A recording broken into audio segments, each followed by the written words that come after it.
Welcome into Above Appalachia, a special edition of News 5, where we showcase some of the best images we've captured with our Sky 5 drone, powered by Empire Ford. I'm meteorologist Ricky Matthews. One of the great things about our region is the variety of shooting locations, from the mountains to the lakes, parades, festivals, and much more. We've captured bird's eye views of all of it, and of course breaking news and our beautiful scenery as well across Northeast Tennessee and Southwest Virginia.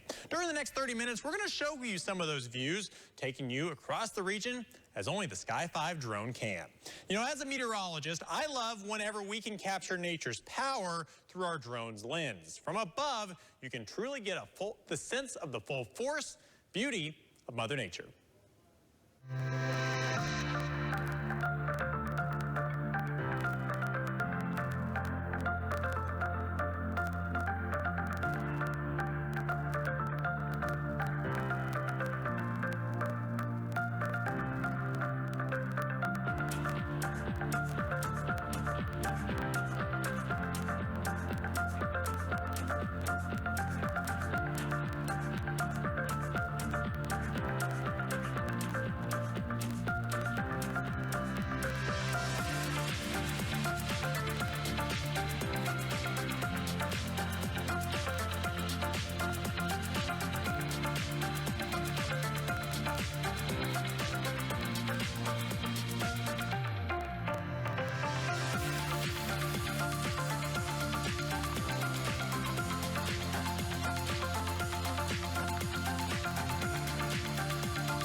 When the sun goes down, our drone can still go up, flying across the Tri-Cities safely by using FAA-approved strobe lights. Here's some of my favorite nighttime shots from this year.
come. Friday night means that it's football time in Appalachia. We'll take you over some of the biggest games across our region with the Sky 5 drone.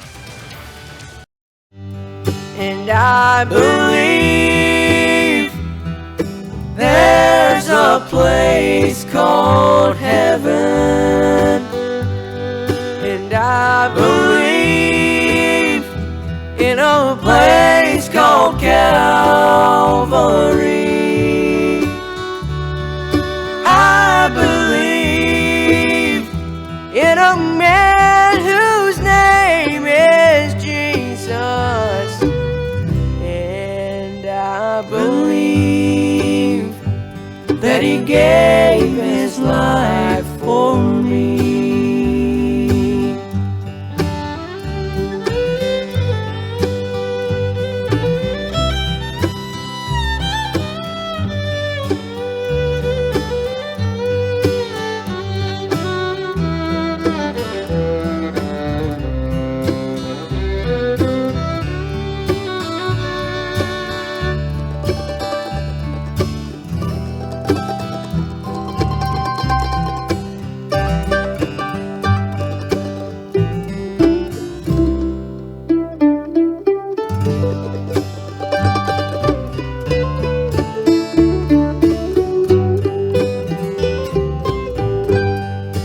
I was there the day my mama went to heaven.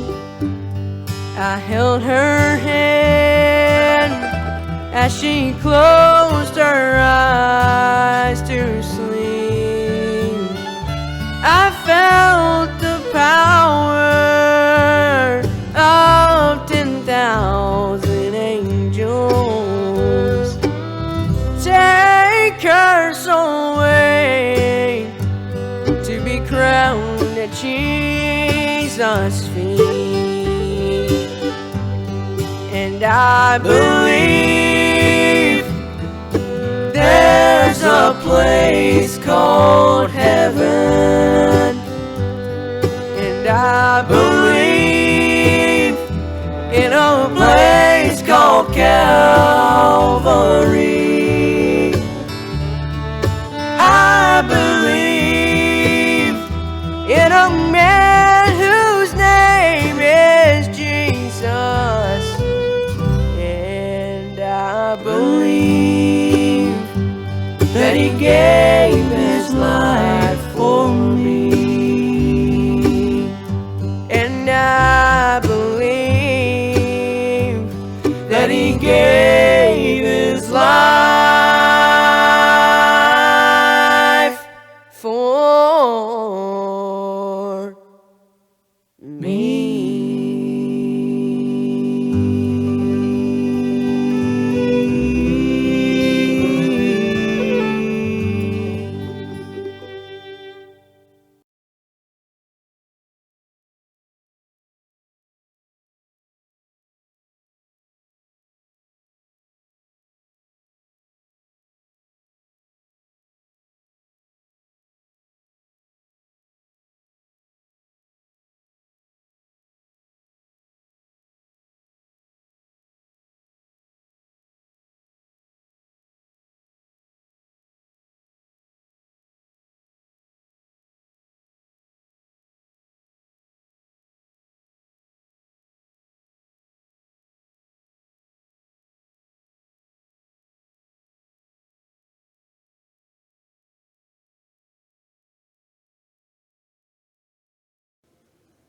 On Friday night, the lights come on and our drone comes alive, capturing images of high school football across the region as part of our Friday Night Rivals broadcast. Here's some of the highlights from this year's football games across Southwest Virginia and Northeast Tennessee.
Now that you've seen some of our footage, let's show you what we use to capture these amazing images.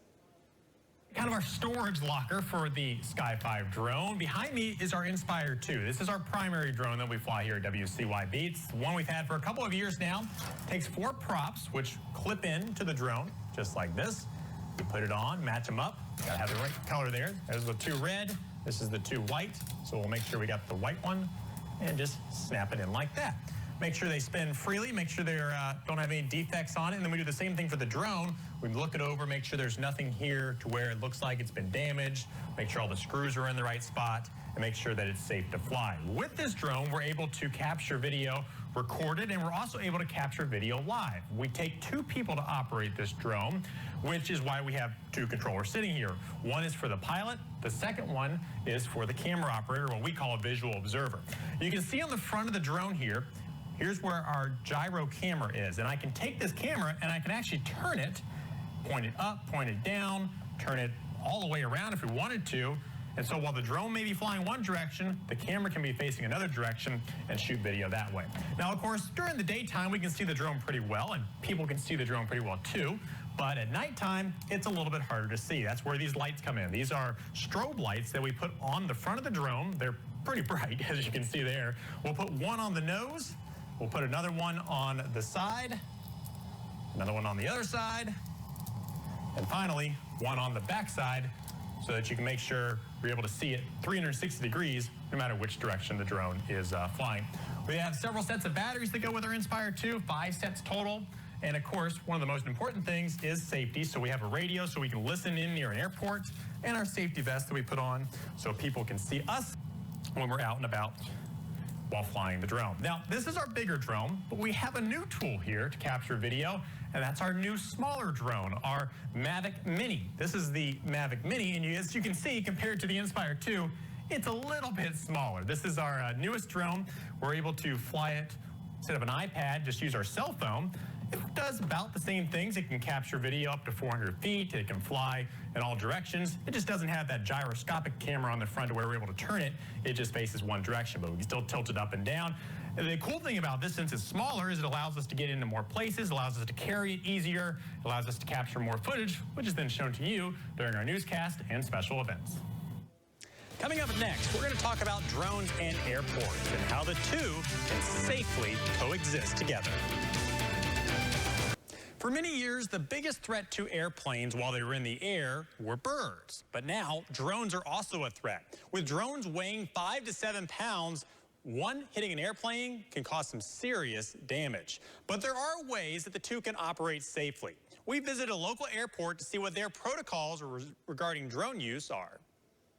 In 2015, the Lonesome Pine Airport was the site of the first FAA-approved delivery by drone, an achievement that took skill and good communication to do safely. We had Virginia Tech, NASA was a big part of it as well. Flirty, the company that actually owned the drone and did the operation.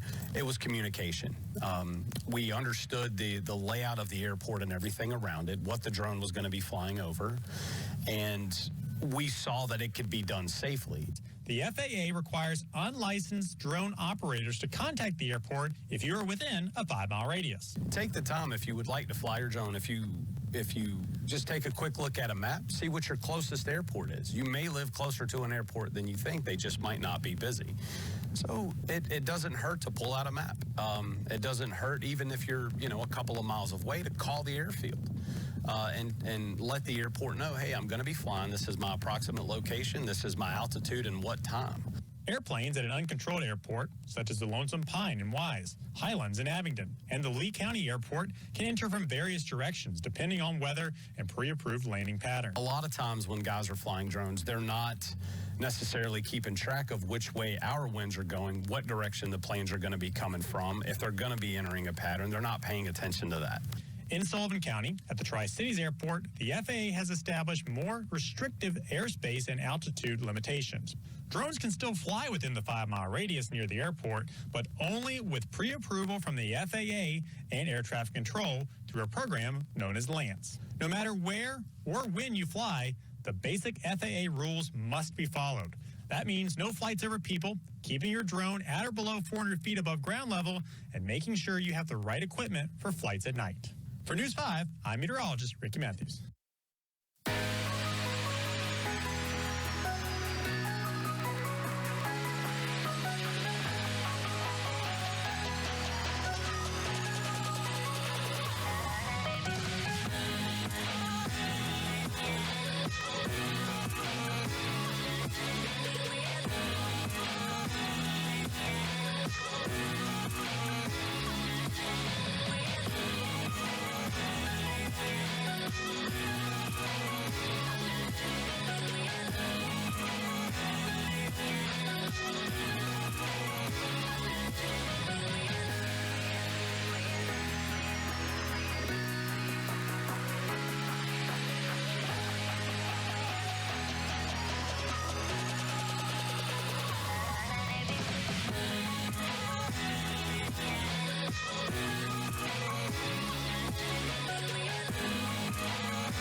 Our region is full of beautiful sights, from the mountains to the towns that we grew up in. Come soar with us over our towns.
hope that you have enjoyed this special edition of News 5, showcasing some of our favorite drone footage captured by the Sky 5 drone, powered by Empire Ford. It is truly an honor to be able to show you some of these images and show off our beautiful region. Thank you for